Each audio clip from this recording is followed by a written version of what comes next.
Hello, my name is Max, and I'm a game designer, an app developer, and a web person. In this video, I'm going to wrap through some of the work that I've worked on. Let's start with my current job at Healthy Living. We combine the best of gaming with therapy. I'm currently heading up the project called Stress Free, which aims to reduce people's stress levels with daily practice. Before that, I worked at the School of Life, where I gamified personality tests into mobile websites and apps.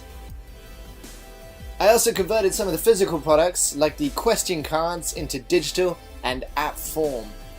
A team and I at Kids Company built a virtual brain.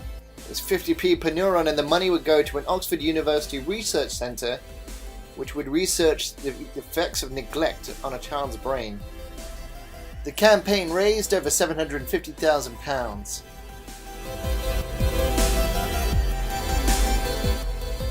This is an app I made for the Mindfulness in Schools project called .b for iPhone and Android devices. It's a timer, and it's also got audio-led therapy. I worked for Mind and helped set up Elephant in the Room app. It's an anonymous board for people to talk about their mental health issues in private. I worked quite closely with Google to help integrate Google Hangouts into it so people could talk to their therapists on a one-on-one basis. The system was transformed so people could dial into lectures in a MOOC style. They also kept their work in a handy online journal which I made. This work was also adapted into a mood badge where people could track their mood from anything between terrible and feeling great. It was developed with Arduinos and built within Entrepreneurs First. Here's some of the front end you can get on the web or on the app.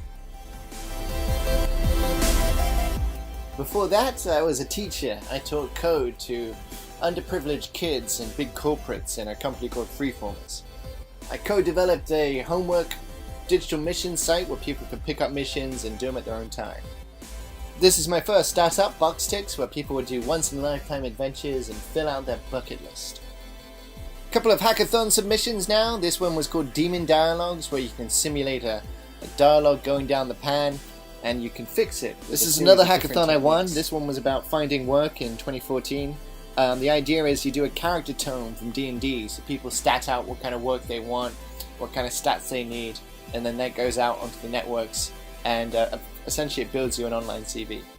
This is my latest hackathon win from the time I'm making this video, and I realize these graphics aren't mine. This was for a vanilla games hack.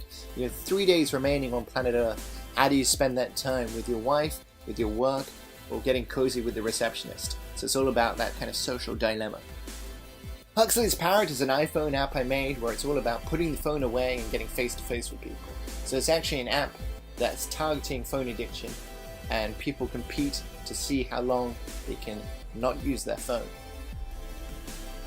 Before that, I made the website Black Dog Tribe, which is a mental health community website where people join their tribe. It's now owned by Sane and doing very well. And I started my whole technical web career out at M&C Saatchi building these products for Jameson. This is a virtual Twitter pet called a Twet, and all sorts of clients like the Olympics for BBC. Before I knew any code, a physicist from Southampton University, I did my master's at Goldsmiths, which was all about game programming. This story here actually got picked up in Wired. I did a lot of motion capture work while I was there. Even though I did night school all the way through uni, I speak very, very little Japanese, but that didn't stop me from making Hiragana Pong, a Japanese learning game. Lots of physics and Unity.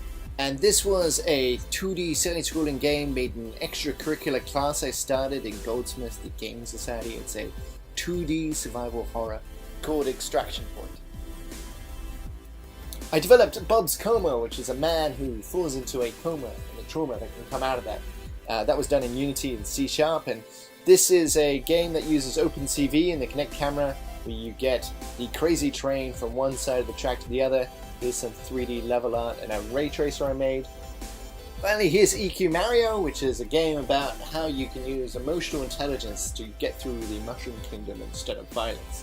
And available on my website at mrmoonhead.com/EQMario. Give it a go. So that's most of what I've done. If you've got any questions, please email me at maxby@gmail.com. And to see what's next, follow me on Twitter at Mr. Moonhead. Otherwise, thank you so much for watching, and check out my stuff.